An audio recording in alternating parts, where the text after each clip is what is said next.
एक बार एक भक्त ने भगवान से पूछा कि भगवान, आप कहते हो कि आप मेरे हो, ये भी कहते हो कि आप सबके हो।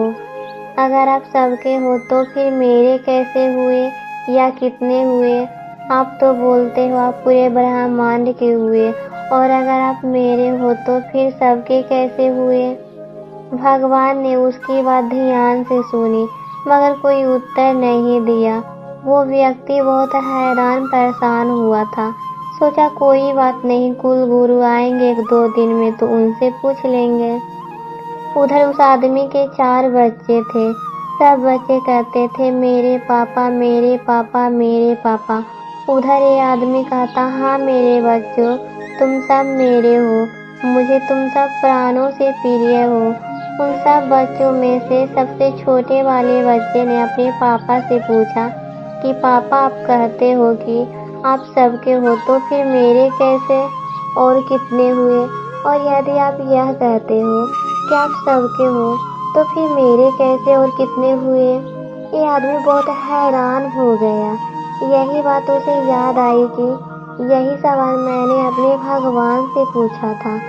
स्कूल में क्लास टीचर था, 50 बच्चे इसके क्लास में पढ़ते थे। बच्चों में से एक बच्चे ने फिर वही सवाल पूछ लिया। 1-2 दिन में कुल गुरु उसके यहाँ पहुँचे। उस व्यक्ति ने तीनों सवाल गुरुजी के सामने रख दिए। गुरुजी ने कहा, ध्यान से सुनो।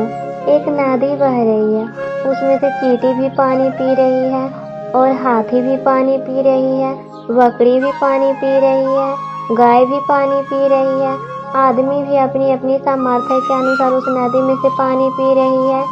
आदमी भी अपनी औकात के अनुसार या अपनी सामर्थ्य के अनुसार नदी से जल ले रही है। नदी तो सबके लिए समान बह रही है। उसी तरह परमात्मा का प्यार एक बाप का, एक माँ का और एक टीचर का प्यार है। जिसकी जितनी गहरी श्रद्धा, समर्पण, विश्वास, प्रेम और आस्था है, वह उतना उतना ही पाता जाता है। भगवान किसी से अंधा प्यार नहीं करते। भगवान अपने भक्तों, अपने बच्चों में कभी भेदभाव नहीं करते।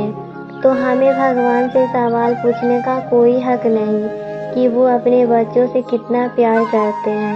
एक तरफ हो जाएं। गुजरात में एक व्यापारी रहता था जिनका नाम सुखी राम था। सुखी राम सुबह सुबह उठकर स्नान करने के बाद भगवान का भजन करते, फिर ठीक समय पर दुकान खोलकर बैठ जाते थे। उनकी ईमानदारी की चर्चे चारों तरफ थे। जब उनके बच्चे जवान हो गए तो उन्होंने पिताजी का काम संभाल लिया। सुखी राम मन ही मन सोचने लगे कि अब 60 वर्ष की आयु हो गई है, ऐसे में दुकान का लालच छोड़कर क्यों नहीं पूरा समय भगवान का भजन और जन सेवा में लगाया जाए और प्रलोक सुधारा जाए। मैं कब तक करता रहूं? अभी बच्चे बड़े हो गए हैं, ये जाने इनका काम जाने। मैं इनको पढ़ा लिखा कर बड़ा कर दिया है। अब नफा हो तो इनका, नुकसान भी हो तो इनका। लेकिन दूसरे ही पल इसका मन कहता, अभी तो नाती पोतों को पढ़ाना लिखाना है, उनके विवाह करना है। इन बेटों को तो दुनियादारी की अक्ल ही नहीं है, ये तो मेरी लुटिया डुबो देंगे।